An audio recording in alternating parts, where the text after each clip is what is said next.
5 journalists, all to come together at one time for a cultural topic is not a small accomplishment.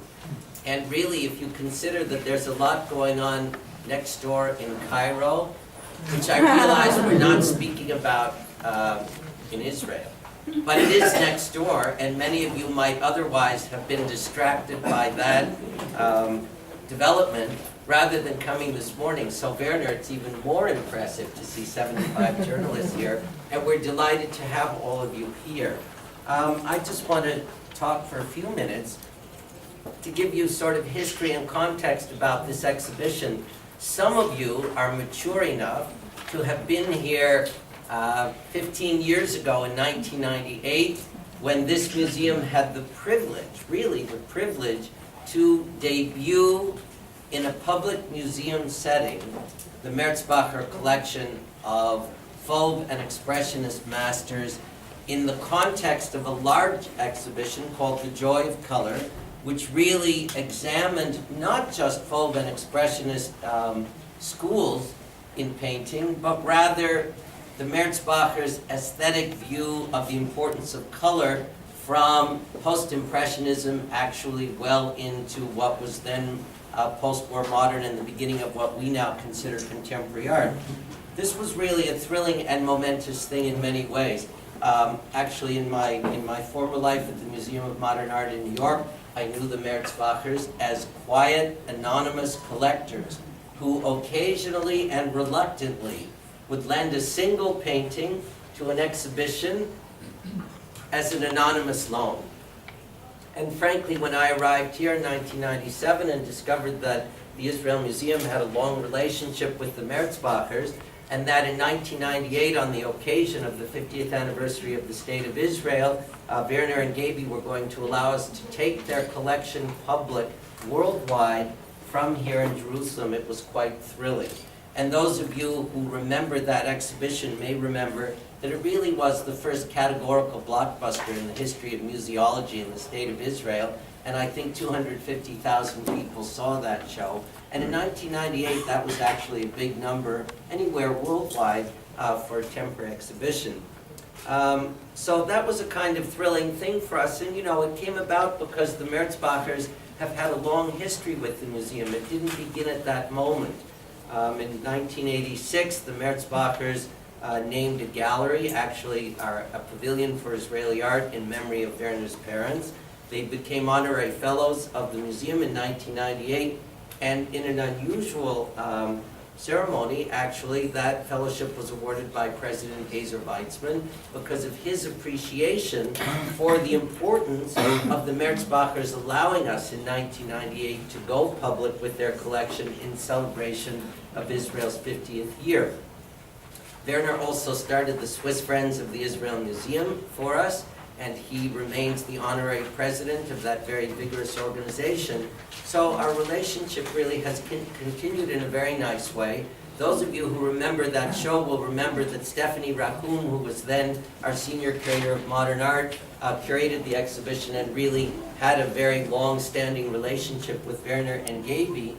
Now Adina Kamian Kajdan as our curator of modern art, and importantly, as the curator who saw to the reshaping of our galleries for Impressionist, Post-Impressionist, and modern art when we re-inaugurated the museum's collection galleries actually almost exactly 3 years ago. And when it was time to do this project, which does celebrate a special birthday of Werner's, he doesn't like us to talk about it, so I won't tell you which birthday, but it's a milestone, one of those younger milestones, and it isn't today. So relax. But we said to Werner, given the way that our new galleries tell a narrative, really from the beginning of time to the present, and every moment in the galleries takes you to a kind of chapter in the history of the unfolding of visual material culture over a really long period of time, we suggested that on the occasion of Werner's birthday, we would want to concentrate on Fauve and early Expressionist painting, take our own Impressionist and Post-Impressionist pictures out of the galleries. In fact, actually, you might, if you're going to be in Budapest this summer, and you go to the Hungarian National Gallery, you'll see a great exhibition of French Impressionist and Post-Impressionist paintings from the Israel Museum in Jerusalem, coupled together with Hungarian Impressionist and Post-Impressionist masters from the Hungarian National Gallery. The show opened last week. It's a hit. We took those pictures out, and we decided that if Werner were willing, we would take 42 paintings from really 1900 to about 1920. There are a few exceptions, but to concentrate on that really revolutionary period and on those two movements, so that in the heart of our own galleries, as you approach through Israeli art, which as you know goes back to the year 1900, or if you're exiting from Jewish world culture, which brings you to the Bezalel movement, 1900, and if you go through these galleries and then continue, you are in our own modern art galleries, 1900 and going forward.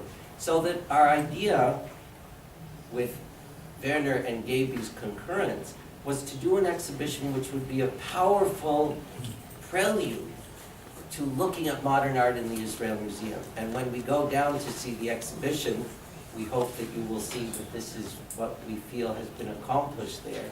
And the dazzling character of when you take not 140 or 240 paintings, but 42 paintings, and put them together, it's really quite something.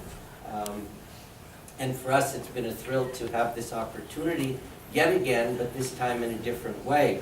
And I want to make one other comment relating this moment to other moments in the museum. Some of you were among the 180 journalists who came when we inaugurated our Herod the Great exhibition. You know, modern art has its own following. Archaeology, particularly of kings, has a vast following. And when we opened Herod the Great, you know, we knew we were dealing with a huge subject. It's 30 tons of material, 250 reconstructions, and the exhibition, in one interpretation, is actually about imperial aesthetic dominance. You know, it's the idea that you conquer an empire by making it look like the rest of the empire. And we've been thinking about this a lot, because when you come to see these 20 years of Fauve and early Expressionist painting, now in this exhibition, first of all, it's only 42 paintings, but secondly, they are all about the freedom of the aesthetic spirit in our own time. So in a way, it's the antithesis of what the aesthetic message of King Herod 2,000 years ago is about, and it makes a really interesting resonance in our own museum and in our galleries at this time. And for that timing, Werner, we thank you for having your birthday in this season of the year so that we could have the exhibition on at this moment. So.